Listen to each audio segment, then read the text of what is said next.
Were you hungry? Or was it just the loneliness? The question formed in Leo's mind as he watched the little girl. She stood pressed against the bakery window, a small, still figure against the bustling Chicago sidewalk. He'd been watching her for what felt like an hour, her breath fogging a small circle on the cold glass. She didn't move, didn't make a sound, but the slight curve of her spine, the way her small shoulders drooped, told him everything. It was both. She couldn't have been more than 4 years old, with skin as pale as milk and hair the color of spun gold that fell in soft waves around her ears. The autumn air had painted a faint blush on her cheeks. Her tiny hands were splayed flat against the window, her gaze fixed on the treasures within. Blueberry scones dusted with sugar, spiraled cinnamon buns glistening with icing, and rows of golden croissants still radiating warmth. Her lips were slightly parted, and he saw her swallow, a small, difficult motion. Leo, a whole 2 years older at 6, clutched the brown paper bag Mrs. Gable had packed for him that morning. Inside was his lunch, a roast beef sandwich on rye, a red apple polished to a high shine, and a chewy molasses cookie wrapped carefully in wax paper. It was everything he had to eat until dinner. But this girl, she had the look of someone whose whole day had been empty. "My name's Leo," he said, his voice quiet as he stepped closer. "I'm 6. You don't have to say anything if you don't want to." She remained motionless, a statue of longing. But as he spoke, he saw a flicker of something in her eyes, a tiny shift in the deep blue emptiness. She didn't look away from the pastries, but she didn't shrink from his voice either. For Leo, that was an invitation. He sat down on the cool concrete beside her, the city's rhythm of footsteps and distant sirens a familiar backdrop.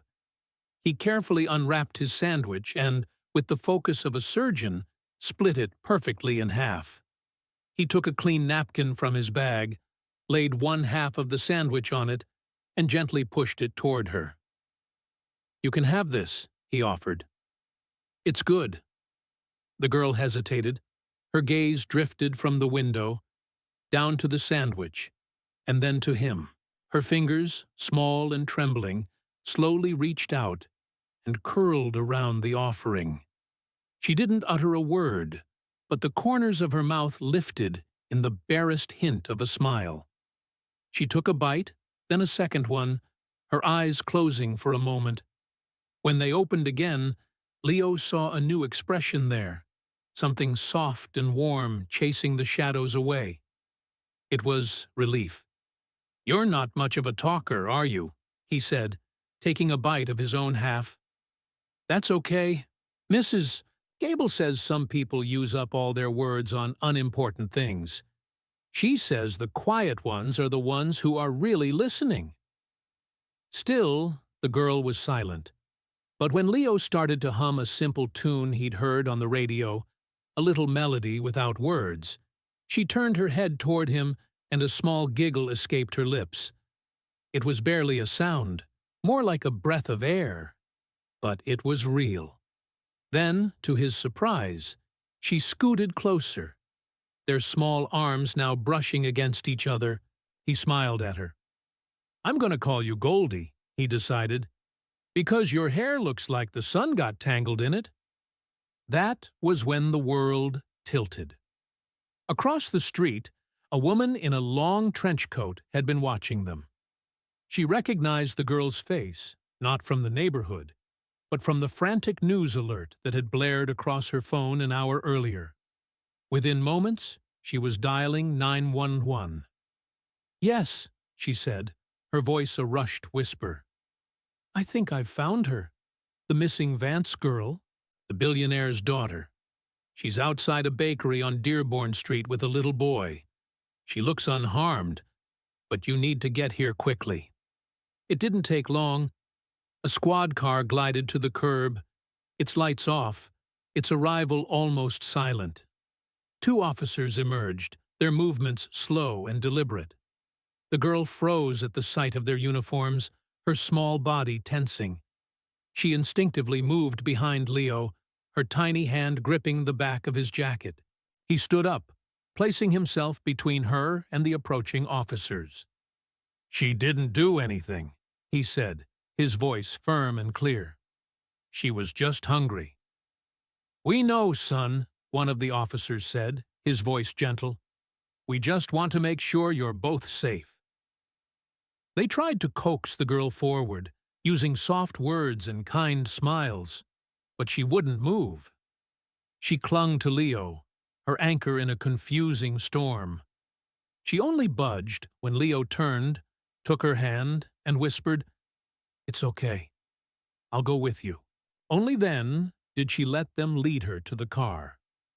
Inside the police station, the fluorescent lights hummed a monotonous tune overhead.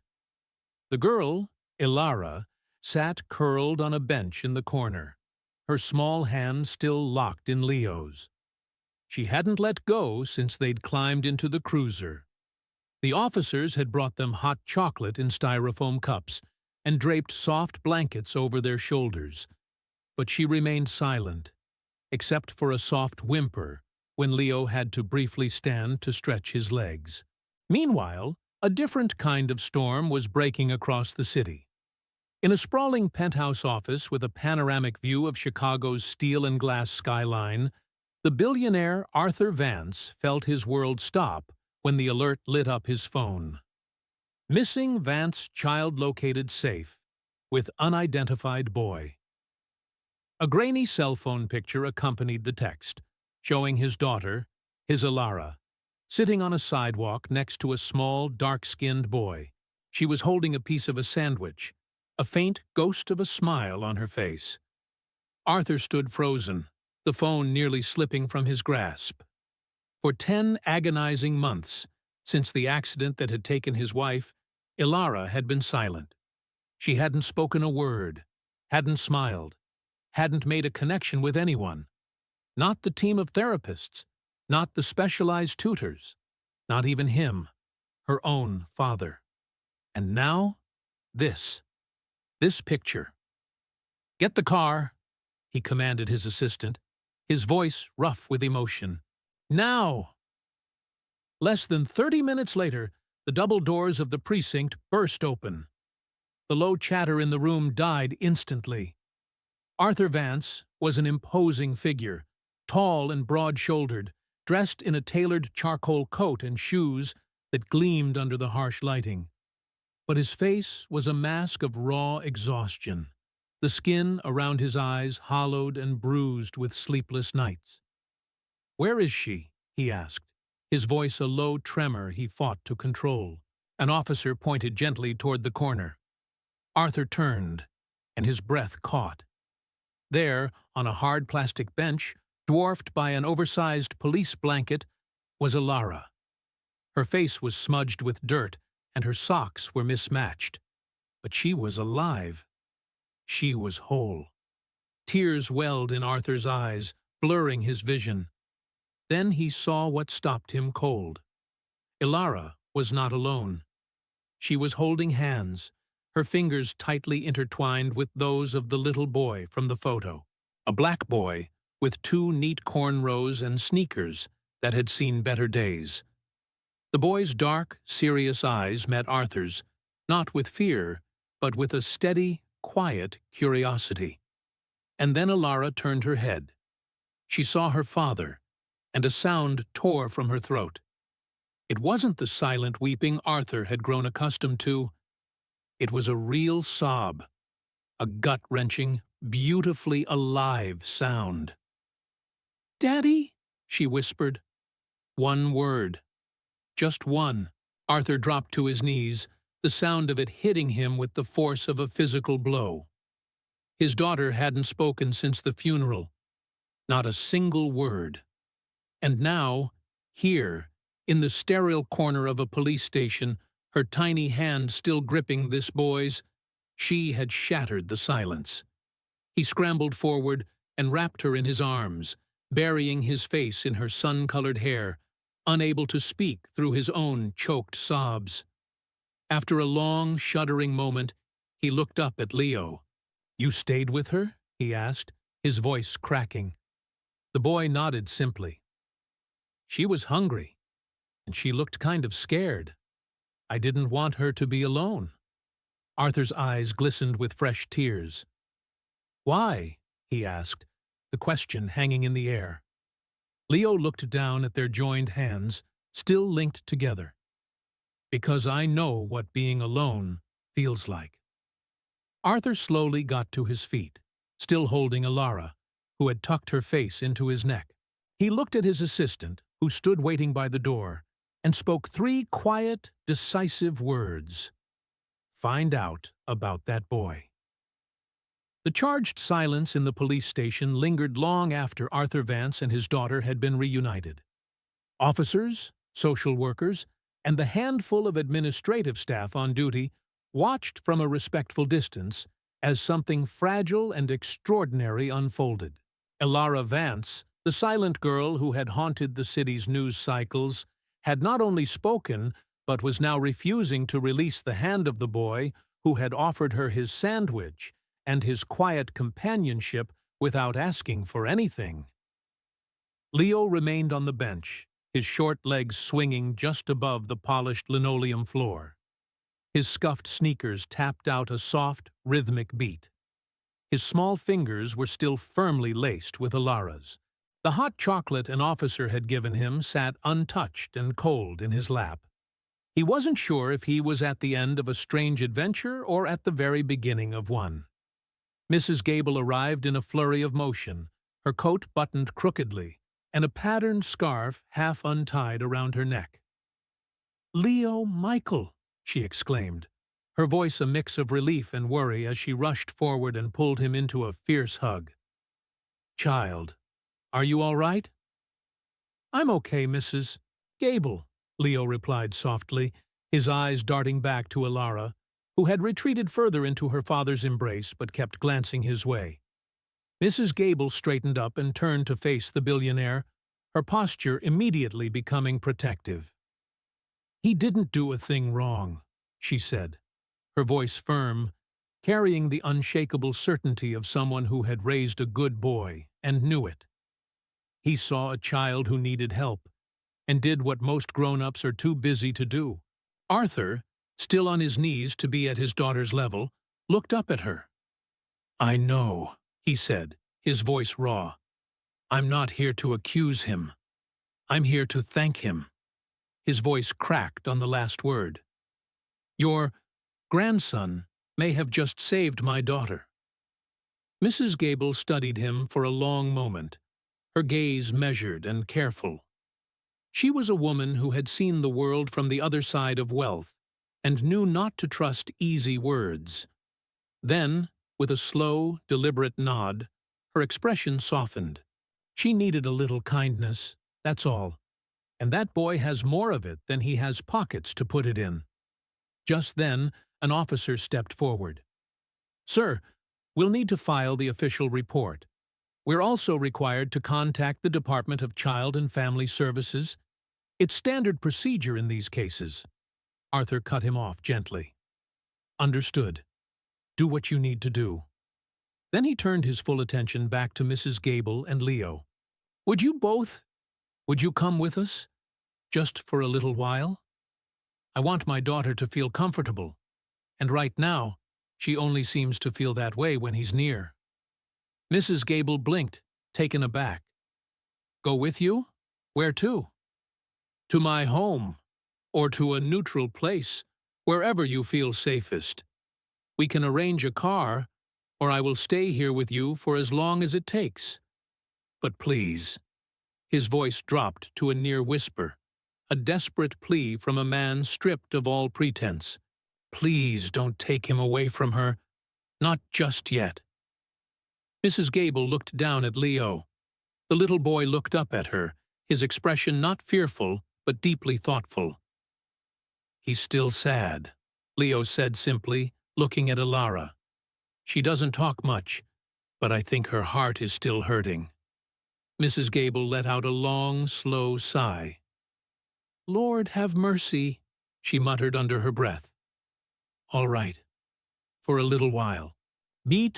Minutes later, they were being ushered into a sleek black SUV, with windows so dark they reflected the gray sky like polished obsidian. The officers had cleared a path, and a driver in a crisp uniform held the doors open as if they were royalty. Arthur carried Elara, the little girl tucked securely against his chest. Leo sat beside Mrs. Gable in the spacious back seat. For several moments, the only sound was the quiet hum of the engine. Then Arthur turned, his voice softer than before. Leo, would you mind sitting up here for a bit? Elara keeps looking back for you. Leo glanced at Mrs. Gable, who gave a slight, almost imperceptible nod. The driver helped him into the front passenger seat. Elara, nestled in her father's lap in the seat behind the driver, immediately reached out a small hand. Leo gently took it. Arthur watched the simple exchange with a sense of wonder. She doesn't do that, he said, almost to himself. She won't even let her therapists touch her. Leo shrugged, a small movement of his shoulders. Maybe she just needed someone little to understand her little problems. Arthur managed a faint smile. Maybe so. They drove through the city in a profound silence. As the landscape shifted from the cracked, weathered sidewalks of Leo's neighborhood to the gleaming glass and steel canyons of the Gold Coast, Leo's eyes grew wide. He had never seen buildings that scraped the clouds, or trees adorned with twinkling lights in the middle of autumn, or a car that moved with a whisper instead of a roar. "Is this a hotel?" he asked, as they passed through the ornate iron gates of a towering estate set back from the road. Arthur chuckled, a sound rusty from disuse. "No, this is just home." They stepped out of the car and into a world Leo had only seen in movies. Marble floors stretched out before them, reflecting the light from a massive, glittering chandelier. A woman in a pressed black and white uniform met them at the door, her eyes widening at the sight of the small, silent child in Arthur's arms. "Prepare the East Wing guest suite," Arthur said quietly, "and ask Dr. Avery to stop by this evening." "Yes, sir." As the household staff moved with quiet efficiency, Mrs. Gable kept a tight grip on her grandson's hand. "You sure about this, Leo?" she whispered. "I'll stay close," he whispered back. "She still looks like she might cry." Elara clung to Leo's hand again as they walked through the cavernous halls. Arthur noticed that every time Leo took a step away, Elara's breath would catch in her throat. Every time he offered her a small, reassuring smile, she would smile back. Not a big smile, not a loud one, but it was enough. It was everything. That night, Mrs. Gable and Leo were shown to a guest room that felt larger than their entire apartment. The bed was a mountain of white pillows and soft duvets.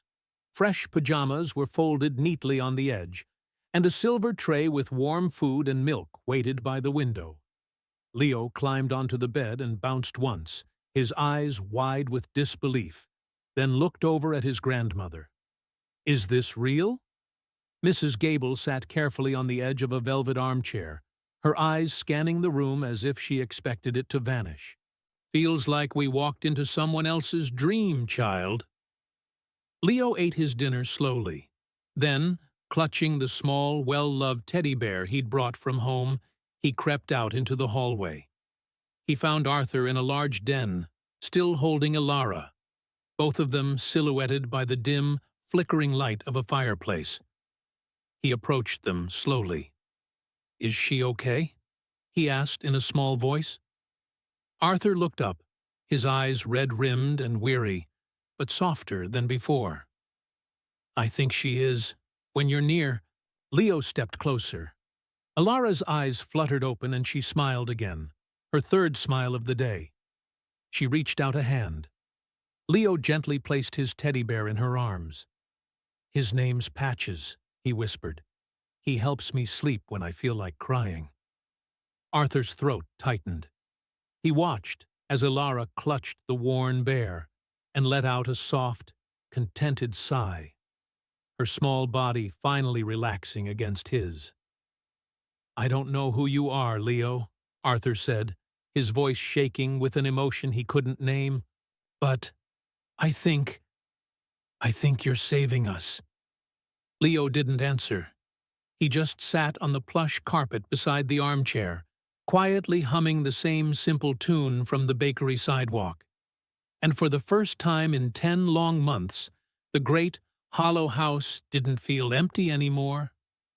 Morning sunlight streamed through the high, arched windows, painting intricate golden patterns on the polished hardwood floors of the Vance estate. The house was wrapped in a profound quiet, punctuated only by the faint strains of classical music filtering from a hidden sound system. It was a home that had once echoed with laughter, long before grief had muted its voice. But today, something was different. Something was shifting. In the guest suite, Leo stirred beneath a comforter so light and airy, it felt like a cloud. He rubbed the sleep from his eyes and sat up slowly. His cornrows were a little fuzzy at the edges, and his teddy bear, Patches, was gone from his arms. A flicker of panic went through him until he remembered where he'd left him. "With Elara," he whispered to himself, a small smile touching his lips. Mrs. Gable was already awake, seated in an armchair by the window with her worn Bible open in her lap, and a steaming cup of tea on the table beside her. "Morning, child," she said, without looking up from her reading. "Did you sleep well?" Leo nodded, swinging his legs over the side of the massive bed. "Real good. This bed is so soft, I think I got lost in it." Mrs. Gable chuckled softly. "You earned that rest. You did something important yesterday." "I didn't do anything big," Leo said, slipping his feet into a pair of plush slippers that were far too fancy for him. "I just gave a girl a sandwich." "Sometimes the smallest acts of kindness are the ones that shake the world," Mrs. Gable replied, finally closing her book. A soft knock came at the door. A housekeeper, her smile polite and her uniform immaculate, stepped inside. Mr. Vance asked if Leo would like to join him and Miss Elara in the garden for breakfast. Leo's eyes lit up. "Can I go, Mrs. Gable?" She nodded, her expression still measured. "Stay where people can see you. Use your manners. And eat slowly." Leo slipped into the simple clothes they had laid out for him on a velvet chair, and followed the housekeeper down wide, silent corridors that still felt too grand and imposing for a boy like him. But he didn't feel small anymore. Not really. In the back garden, under the sprawling branches of a blooming magnolia tree, he found Arthur sitting at a wrought-iron table. Elara sat beside him in a smaller chair, dressed in a fresh lavender sweater and clean jeans, her small feet dangling inches above the manicured lawn. The moment she saw Leo, her face broke into a genuine smile. He ran forward and slid into the chair beside her. "Morning, Goldie." Elara reached under the table and pulled out Patches, holding him up proudly, as if he were a trophy she'd won. Leo grinned. "You took good care of him." Arthur watched the exchange in silence, a heavy rhythmic thudding in his chest. He had spent his life building a corporate empire, negotiating billion-dollar deals, and commanding boardrooms on a global scale. But nothing, not a single moment in his carefully constructed life, had prepared him for the way this small boy had shattered his daughter's silence with nothing more than half a sandwich and a wealth of patience. Breakfast was served on delicate china, fluffy scrambled eggs, toast cut into triangles, and fresh strawberries sliced into perfect hearts. Elara only picked at her plate, but she ate more than Arthur had seen her consume in weeks. Leo chattered quietly, telling her about Mrs. Gable's small container garden on their apartment balcony, and about a one-eyed squirrel that lived in the park near their building. Elara didn't speak, but she laughed twice. Soft, breathy sounds that were more precious to Arthur than any stock market rally. And then she did something even more astonishing. As Leo was telling a silly story about a pigeon that once tried to steal his French fries, Elara turned to him, her blue eyes wide, and whispered a single, clear word. "More?" Leo froze mid-sentence. Did you just say something?" Arthur nearly dropped his coffee cup. Elara nodded, her small face lighting up with excitement. More story. It was barely a whisper, but it was her voice. It was real. Arthur stood up slowly, disbelief etched into every line of his face. "Elara." She turned toward him, her eyes wide and a little startled. He knelt beside her chair, his own voice breaking. "Sweetheart, you spoke." Elara shrank back slightly, unsure of the sudden intensity. Leo reached across the table and took her hand. "It's okay," he said gently. "You don't have to say a lot, just what your heart wants to say." Elara looked from her father back to Leo, and then whispered again, a little louder this time. "More story." Arthur laughed, a sound thick with tears that now spilled freely down his cheeks. "Yes, sweetheart. We'll have all the stories you want." That moment felt sacred. For Arthur, it was like hearing his daughter's heartbeat for the first time all over again. For Elara, it was the first step on a bridge back to the world. And for Leo, it was the quiet, profound understanding that what he had given her was something far more nourishing than a meal. Later that morning, Mrs. Gable joined them for tea under the magnolia tree. Arthur stood as she approached, pulling out a chair for her with the grace of an old-world gentleman. "We owe you more than I can ever say," he told her. "You don't owe us a thing," Mrs. Gable replied, sitting with a straight-backed dignity. "That child of mine just saw another soul hurting and didn't walk on by. We don't expect a reward for decency." "I know," Arthur said, "and that's precisely why I want to offer you something."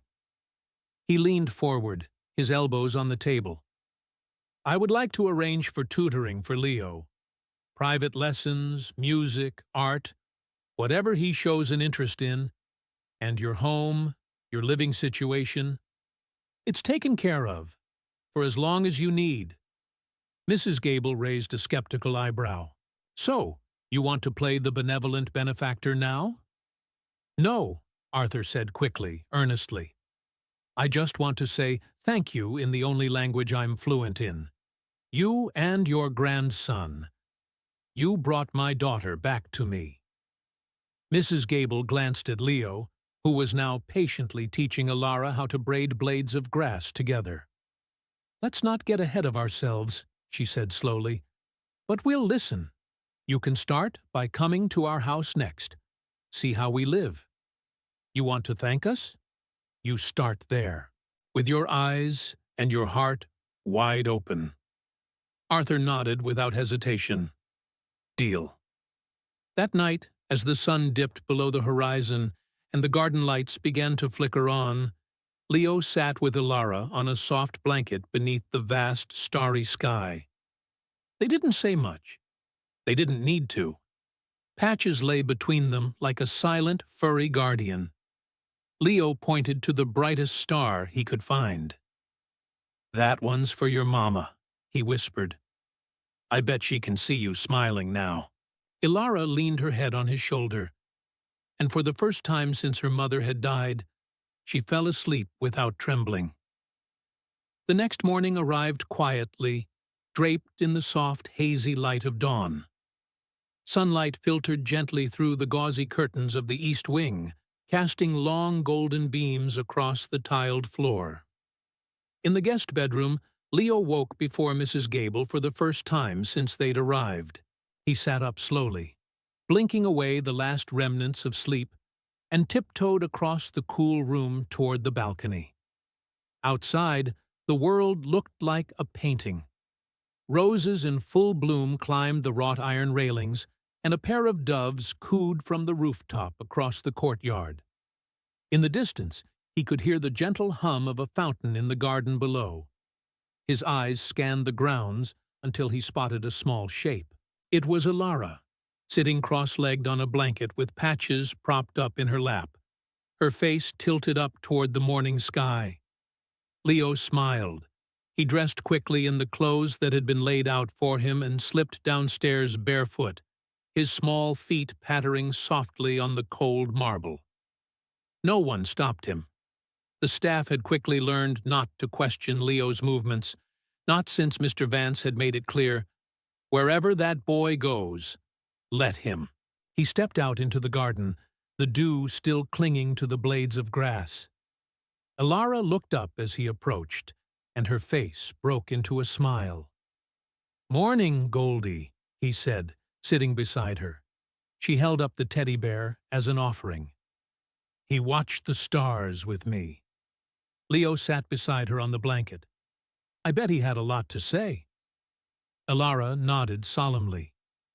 "He said Mama likes the stars." Leo glanced at her, startled. It wasn't just a single word this time, but a full sentence. Her voice was soft, quiet, and a little halting, but it was made of words. "You dreamed about her?" Leo asked gently. Ilara nodded again. She was singing. The two children sat in a comfortable silence for a long while, the kind that doesn't need to be filled with noise. Around them, birds began to chirp their morning songs as the sun climbed higher in the sky. Eventually, Arthur Vance stepped out into the garden. He wasn't dressed in a suit, but in jeans and a simple gray sweater. He looked like a man trying to relearn the shape of being a father. Leo waved. "We were watching the stars go to sleep," he announced. Arthur smiled. He turned his attention to his daughter. "Ilara, may I sit with you?" She looked uncertain for a moment, then gave a small nod. Arthur lowered himself onto the blanket, moving with a careful gentleness, as if afraid to disrupt the sacred quiet that surrounded them. "Thank you," he said, his voice low. He looked at Leo. "For this. For both of you." Leo scratched his knee. Sometimes all a person needs is to not be alone. Arthur studied the two of them together, the way Ilara's shoulders were relaxed for the first time in months, the soft, protective curve of Leo's back as he leaned slightly toward her. He had spent a fortune on specialists and therapists, an endless parade of experts who came and went. Yet it was a 6-year-old boy from the other side of the city, armed with a kind heart and half a sandwich, who had finally managed to breach the walls around his daughter. "I want to do something," Arthur said slowly, deliberately. "For both of you. For your grandmother, too." Leo looked at him, his expression curious. "Like what?" "Come with me," he said. Later that morning, Leo, Mrs. Gable, and Ilara rode with Arthur across town. This time, they were in a different vehicle, a simple black sedan, not the showy limousine-like SUV from before. Leo watched out the window as the gleaming skyscrapers grew smaller, replaced by buildings that were shorter, older, and more crowded. The air itself seemed to shift, growing hotter and heavier with the scent of the city. They pulled onto Leo's street, a place of peeling paint on clapboard houses, chain-link fences, and front stoops cluttered with rusted bicycles and worn-out furniture. Arthur stepped out of the car slowly, his gaze taking in the scene. This was Leo's world, and until this moment, it had been completely invisible to him. Mrs. Gable stood on the small porch of their apartment building, watching him approach. "It's not much," she said, her arms folded across her chest. "But it's ours." Arthur nodded, his eyes meeting hers. "And it's beautiful. because you're in it. Inside, the apartment smelled of lavender and old paperbacks. The walls were covered in framed photographs, worn, cherished memories of people smiling at summer barbecues and school graduations, of babies held close by loving hands, of ancestors long gone but not forgotten. It was a home with a soul. He sat on the slightly worn couch while Leo showed Ilara his room, a tiny space with a faded rug, stacks of colorful picture books, and a homemade calendar covered in gold star stickers. In the small kitchen, Mrs. Gable prepared sweet tea. "You have something on your mind, Mr. Vance," she stated, stirring sugar into a pitcher. It wasn't a question. "Yes, ma'am," he said. "I'd like to help. Really help." She narrowed her eyes. "Not just with money, I hope." "No. Well, yes, with money, but not only with that. I want to build something. A center. For kids like Ilara. For families like yours. A place that feels like both a sanctuary and a launching pad." Mrs. Gable stopped stirring. "A real place," Arthur went on, his voice gaining momentum. "Privately funded, no bureaucratic red tape. Tutors, therapists, counselors, mentors. All of it free, all of it offered with dignity. And I want to name it after Leo." Mrs. Gable turned around slowly, her eyes wide with surprise.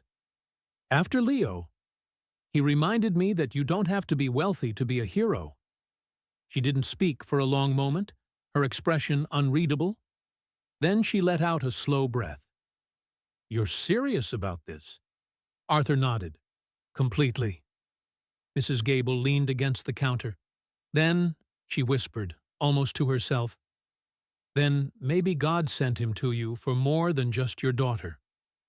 Upstairs, Leo was showing Ilara his sticker chart.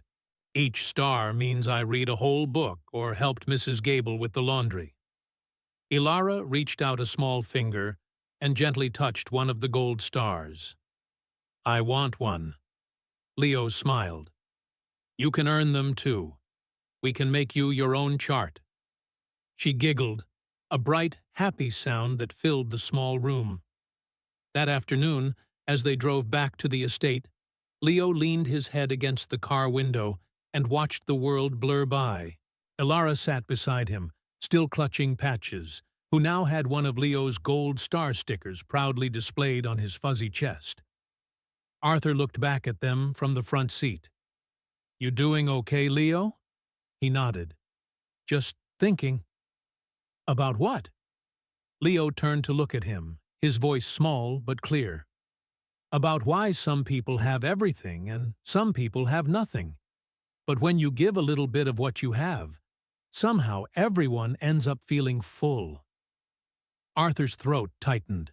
He didn't reply, because what could he possibly say to a 6-year-old who had just summarized the entire gospel of grace more eloquently than he ever could?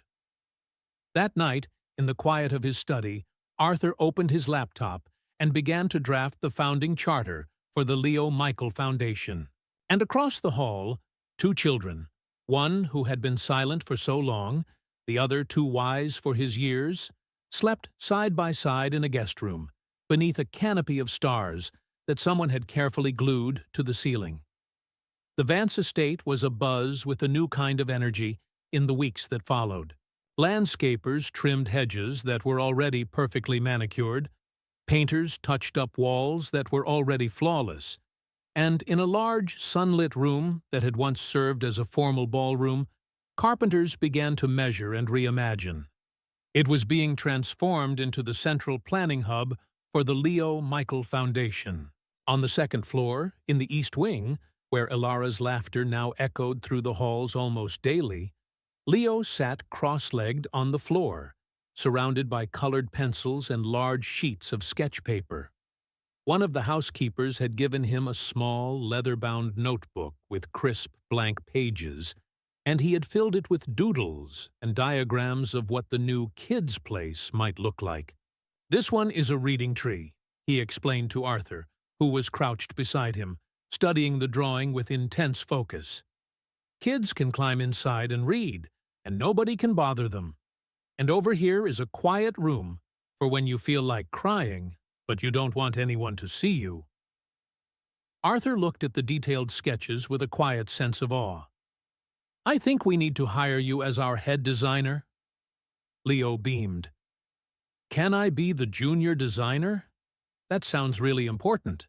Junior designer Leo Michael, Arthur said with mock seriousness, shaking the boy's small hand.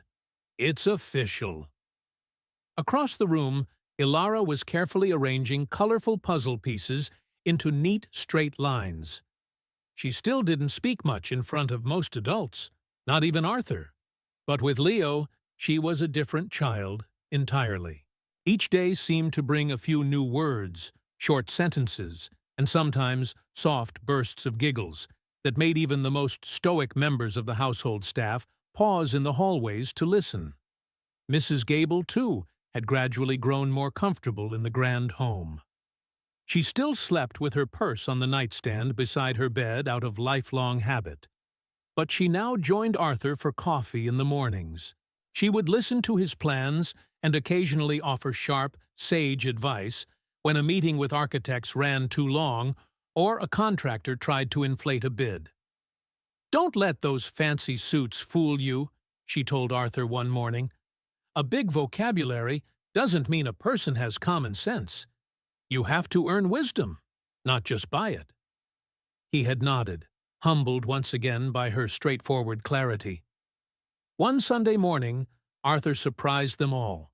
He stood in the middle of the formal dining room, where sunlight streamed in through floor-to-ceiling windows, and motioned toward the long, polished table. I'd like to invite you to dinner.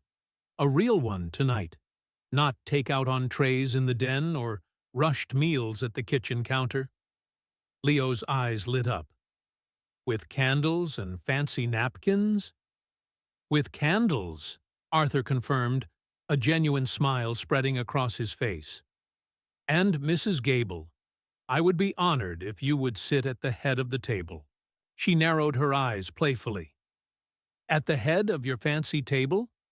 Yes, ma'am. She didn't answer right away. Then she said, only if I don't have to wear shoes that pinch. You can come in your house slippers if you wish, he promised. That evening, the dining room was transformed. The crystal chandeliers sparkled, and the table was set with fine china and gleaming silverware. But instead of starched suits and stiff silence, the room was filled with warmth. Mrs. Gable wore her nicest blouse, a soft cream color with delicate embroidery, and her Sunday pearls. Leo wore a crisp new shirt with a small bow tie and grinned as he tried to fold his napkin into the shape of a boat. Arthur wore no tie at all, just a simple navy button-up shirt. And Ilara wore a yellow dress with tiny sunflowers on it and held Leo's hand as if it were the only thing anchoring her in the grand room. Dinner was simple and comforting. Roasted chicken, mashed potatoes, green beans, and warm rolls, all served by a smiling staff who couldn't help but sneak glances at the unusual gathering. This was not how things usually were in the Vance household. Leo Michael, Arthur said mid-meal, raising his glass of sparkling cider. I wanted to thank you for giving me something more valuable than anything I have ever purchased. Leo tilted his head. What did I give you? A second chance, he replied softly, to a girl who had lost her voice and to a father who had forgotten how to hope. Leo looked down at his plate, his cheeks turning a faint pink. I just gave her half a sandwich. That sandwich, Arthur said, his voice thick with emotion, was worth more than any billion-dollar investment I've ever made. Everyone laughed, a warm, genuine sound that filled the room. Even Ilara. Mrs. Gable lifted her own glass, to little boys with big hearts and little girls who are brave enough to smile again. They all clinked their glasses together. After dinner, the children sprawled on the floor with coloring books under the dimmed lights. The adults sipped tea, and Arthur told stories about when Ilara was a baby, before the silence, before the loss. Leo looked up at him once and asked, "Do you think Ilara's always going to be this quiet?" Arthur hesitated, considering the question seriously. "I don't know. Maybe. Maybe not. But as long as she feels safe, I don't care if she never says another word." Leo nodded thoughtfully. "She talks with her eyes. And her hugs." Later that night, long after everyone else had gone to bed, Arthur stood alone in the grand hallway, looking up at the stoic portraits of his ancestors. Men in severe suits, women in elegant gowns, all frozen in time, all stiff and silent. He turned and looked down the hallway where Ilara now slept peacefully, patches tucked securely under one arm. In the room across from hers, Leo dreamed beneath the ceiling of glow-in-the-dark stars he had insisted they keep. And further down the hall, he could faintly hear Mrs. Gable's soft laughter as she spoke on the phone to an old friend from her church. The house was alive again, not with noise, but with meaning. Arthur walked into his study and sat at his massive oak desk. He opened a notebook and wrote a single line. "Legacy isn't measured in dollars. It's measured in the lives we touch." He closed the book, and for the first time in over a year, he allowed himself to breathe without the crushing weight of guilt. Tomorrow, the Foundation's full team would arrive. Tomorrow, there would be press releases, architectural plans, and official meetings. But tonight, he was just a father again. The morning air outside the Vance estate was crisp with the sharp edge of late fall. A cascade of red and gold leaves rustled down the stone path as a fleet of black SUVs arrived at the front gates. They carried executives, architects, and public relations staff. Trailing behind them was a slender woman with a camera bag slung over her shoulder and a look of intense curiosity in her eyes. Her name was Catherine Finch, a senior reporter for Chicago Monthly. Catherine was not easily impressed. She had profiled tech billionaires, broken stories on City Hall corruption, and once spent a month undercover investigating a powerful political campaign. But this story, this one, was different.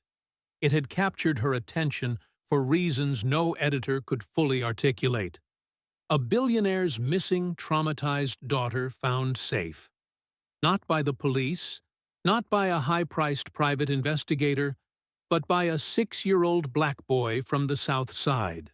And now, the billionaire was naming an entire foundation after him. Something about it felt less like a press release and more like a fable. "Ms. Finch," a man in a sharp gray suit called from the grand foyer, "Mr. Vance will be meeting with everyone shortly. You're welcome to tour the new project room while you wait." Catherine nodded, slipping her press badge into her coat pocket. "Thank you. See to."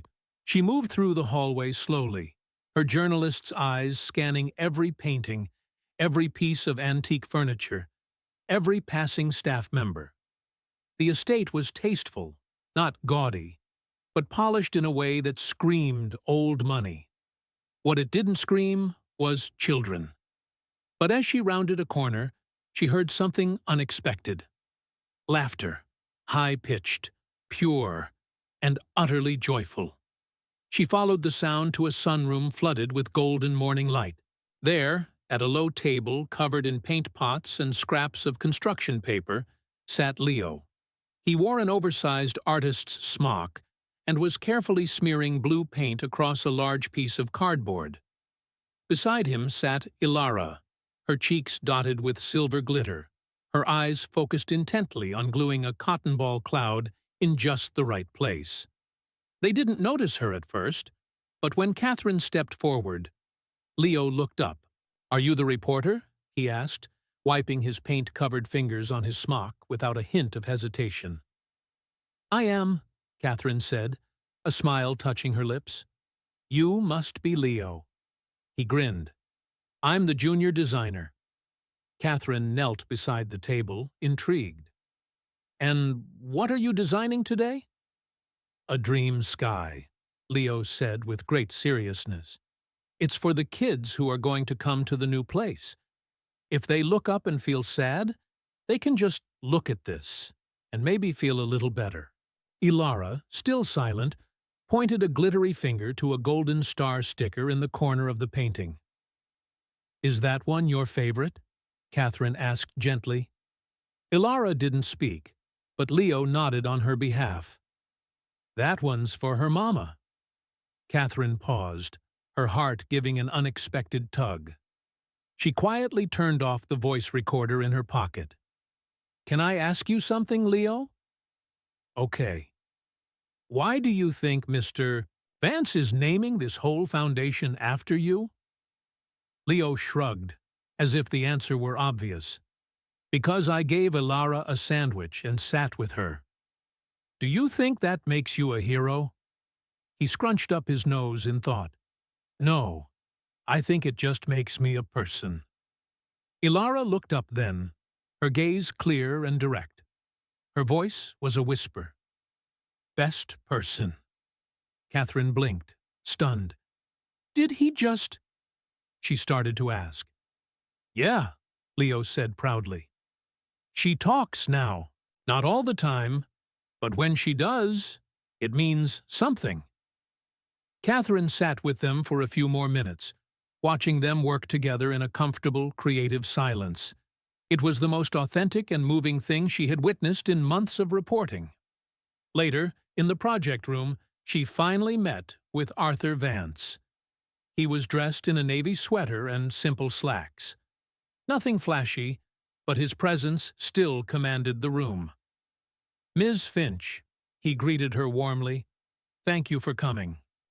I'm here to understand the why, she said, getting straight to the point. Plenty of billionaires donate to causes.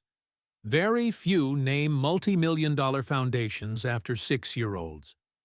Arthur's polite smile faded into something more personal, more vulnerable. Because that 6-year-old reminded me what real generosity looks like. It's not about money, it's about attention, it's about time. He gave both to a little girl who wouldn't even look anyone in the eye. Catherine jotted down notes, but stopped mid-sentence. And what about his life? His future? Already being planned for, he said. Private education, a college fund, whatever Mrs. Gable approves of course. And the foundation? He stood and moved toward a large blueprint spread across a table. 4 buildings, 1 central campus in the heart of the city, 2 smaller satellite centers, and 1 mobile unit. Services for neurodiverse children, family support systems, job placement programs for parents, grief counseling, art therapy, literacy tutoring. Catherine let out a low whistle. This is a massive undertaking. It should be, he replied, his voice firm. Because we've been failing too many children for too long. She looked at him, one eyebrow raised. You think one foundation can change that? No, he said, turning to face her. But I know one little boy did. That night, Catherine finished her article sitting cross-legged on her apartment floor. It wasn't just a profile of a billionaire or a glossy PR piece for a new charity. It was something else entirely. She wrote about Leo's fingers smeared with blue paint, about Ilara's eyes locked on the golden stars in a cardboard sky, and about a small apartment on the south side, where a loving guardian still double-locked the doors at night.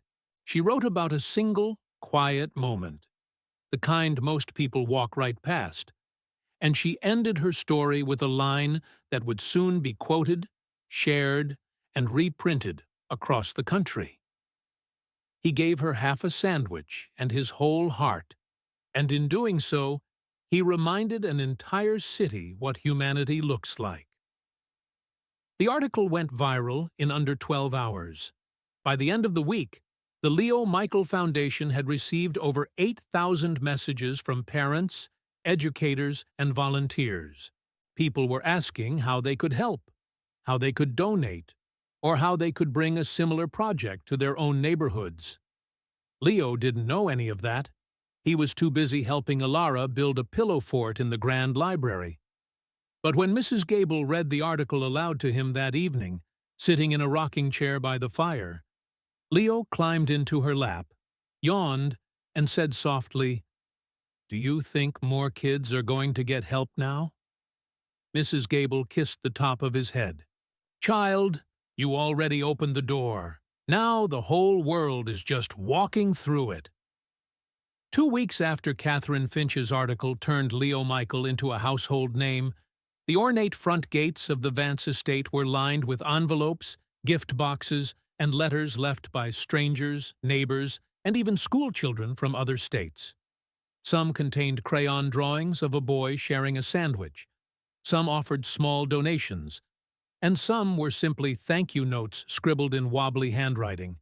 One particular envelope arrived with no return address, just a gold-embossed seal and 4 simple words. For Leo, Michael, and family. Mrs. Gable opened it carefully at the breakfast table. Leo was busy rearranging the blueberries on his pancake into the shape of a smiley face. Ilara sat beside him, adding a strawberry for a nose. "Leo," Mrs. Gable said slowly, unfolding the heavy parchment inside. "It looks like you've received an invitation."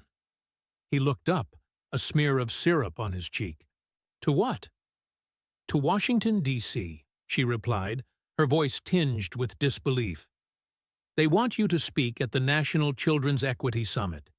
It says here you'll be the youngest speaker in the event's history." Leo dropped his fork. "Me? Speak?"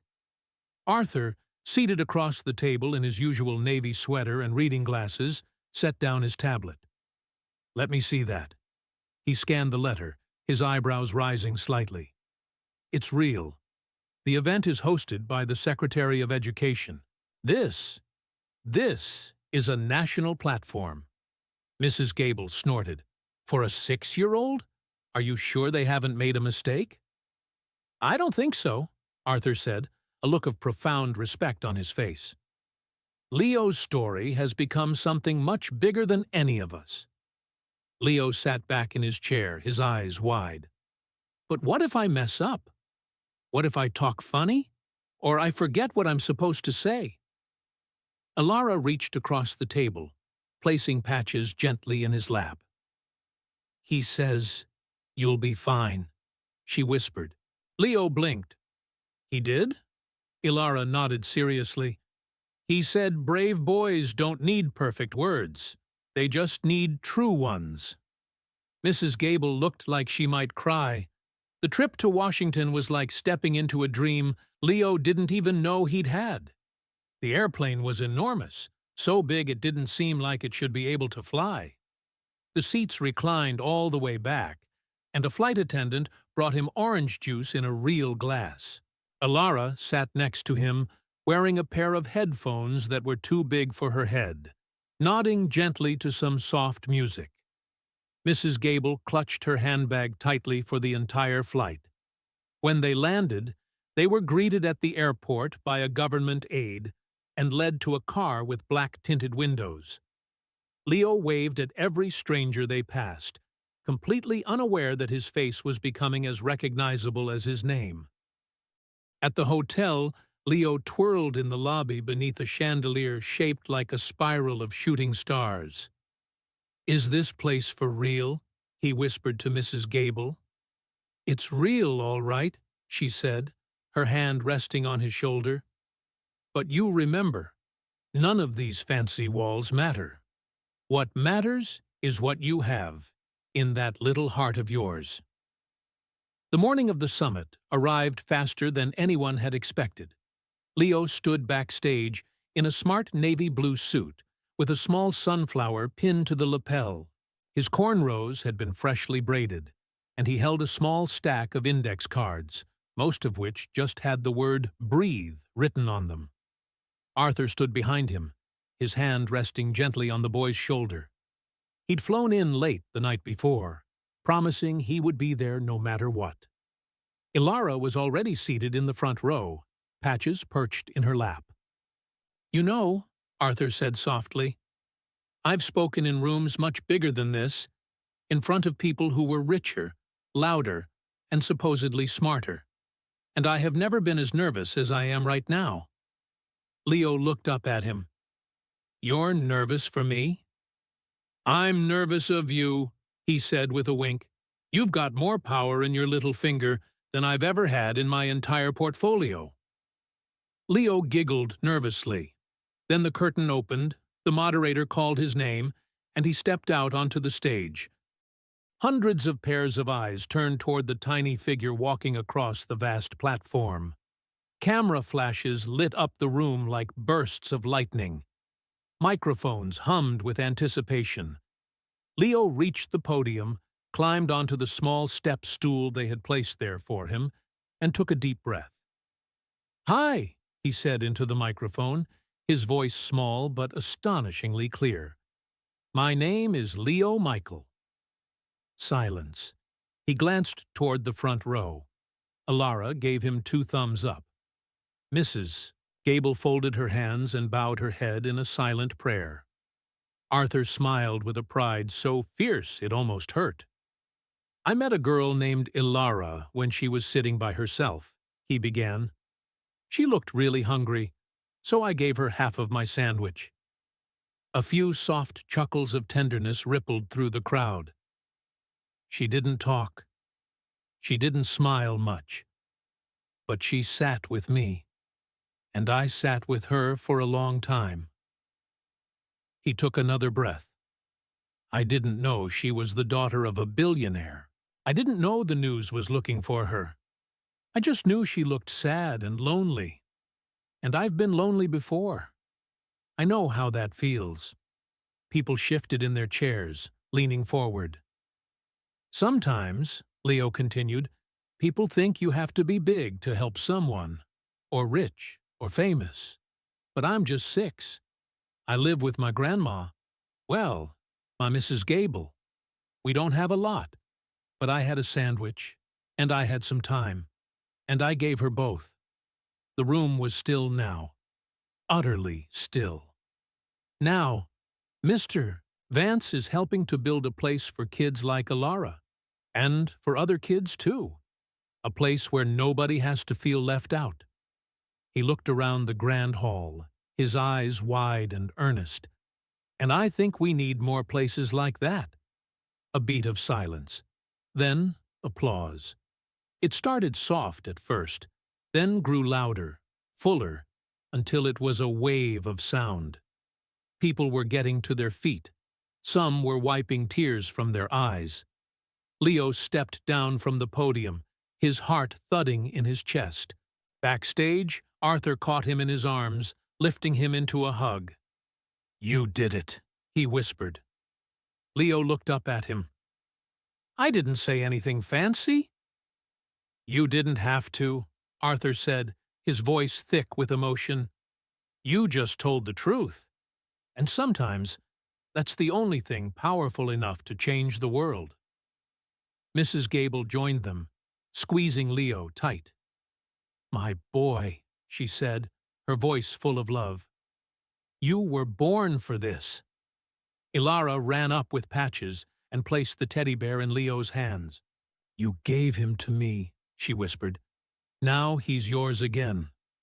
Leo hugged the bear close. That night, the headlines across the country didn't read "Vance Airfound" or "Billionaire Launches Foundation." They simply read, "Little boy, big heart." Back in Chicago, the small apartment on Maple Lane hadn't changed much. The front porch still creaked in the same spot near the steps. The wind still carried the smell of frying onions from Mrs. Gable's cast-iron skillet, and the small container garden on the balcony still needed watering every few days. But inside the apartment, something had changed. The coffee table in the living room now held a collection of framed photographs from Washington. Leo standing confidently behind the massive podium. Arthur with his arms around both Leo and Ilara, beaming like a man who had been reborn. Mrs. Gable in her pearls and Sunday best, posing beside a senator who looked more nervous than she did. Leo had insisted that one particular photo, the one of Ilara handing him back patches, be placed on the windowsill right beside the orchid Mrs. Gable had somehow managed to keep alive since 2002. It was a quiet Saturday morning when the knock came. It wasn't the loud, rushed banging of a delivery driver or a neighbor. This knock was soft, almost hesitant. Mrs. Gable wiped her hands on a dish towel and opened the door. A woman stood there. She was tall and elegant, with a face that carried 100 quiet stories behind its kind eyes. She looked to be about Mrs. Gable's age, dressed in a simple but well-tailored beige coat, her hands clasped in front of her. A large man with a camera bag stood a few steps behind her. "Can I help you?" Mrs. Gable asked, her eyes carefully assessing them. "Are you Mrs. Gable?" the woman asked gently. "I am." The woman smiled faintly. "My name is Judge Eleanor Davies. I've been following your grandson's story. I'd like to have a word, if I may." Mrs. Gable didn't blink. "Are you with Child and Family Services?" "No, ma'am. Nothing like that." She held up a laminated badge. "I'm a state appeals court judge. I work primarily with family reunification cases, and I've just returned from overseeing a delegation on juvenile justice. But today, I'm here because I believe your family may be at the center of something much bigger than a news story." "Mrs." Gable crossed her arms. "And what exactly do you want with a 6-year-old boy who gave away a sandwich?" Judge Davies looked down for a moment, then met her gaze again. "Not just him. Well, yes, him. But also you. You've raised someone extraordinary. I believe the system has something to learn from you." Behind her, the man with the camera gave a polite nod. "I'm with the Department of Human Services Media Division.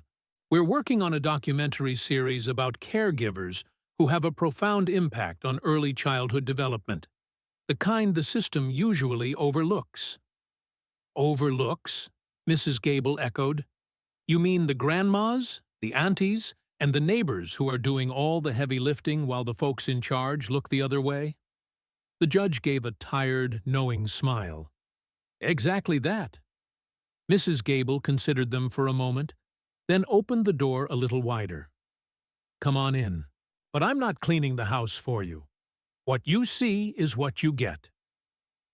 Leo was sitting cross-legged on the floor, helping Ilara sort through a jar of colorful beads for a friendship bracelet project. When Mrs. Gable called him into the living room, he came bouncing in with his usual bright energy, then stopped cold when he saw the camera. "You're famous now, child," Mrs. Gable teased. "Might as well get used to it." Leo looked uncertain. Judge Davies knelt down to his level. "Hi, Leo. I've heard a lot about you." He tilted his head. "Are you the police?" "No, sweetheart. I'm just a friend who wants to hear your story. Only if you feel like telling it." Leo looked over at Mrs. Gable. His grandmother gave a soft nod. "You don't have to say a word if you don't want to. But sometimes, telling your story helps other people find theirs." Leo thought for a moment, then climbed up onto the couch, his legs swinging.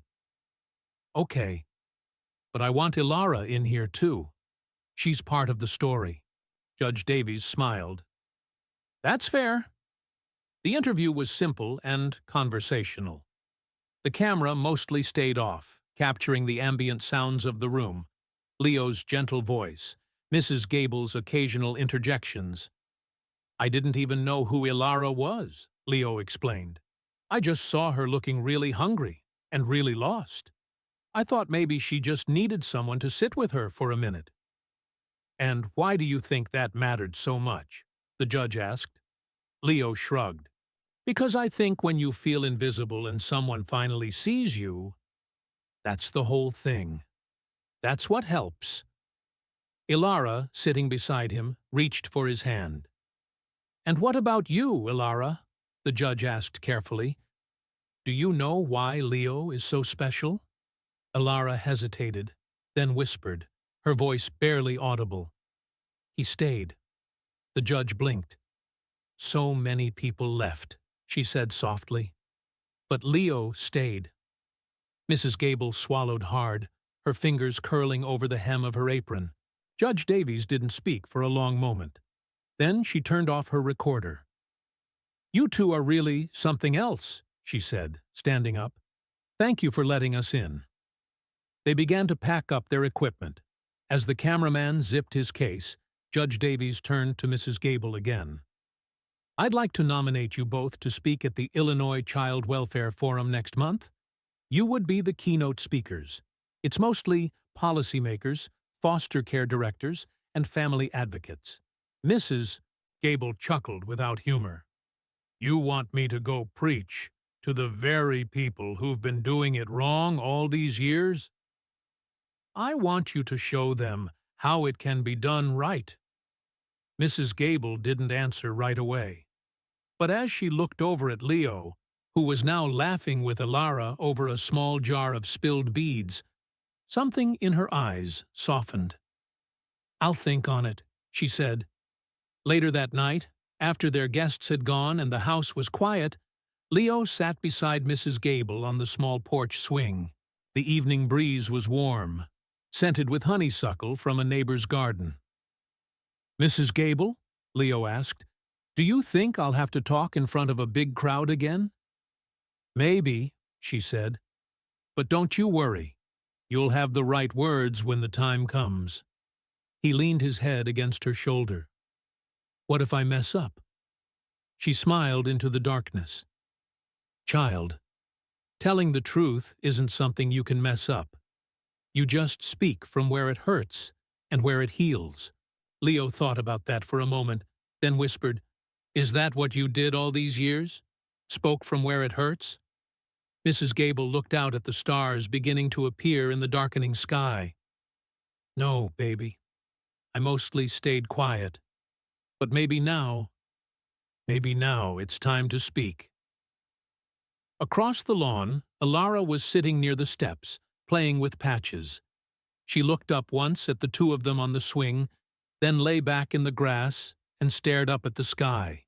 A little boy had stayed, and now the whole world was beginning to listen.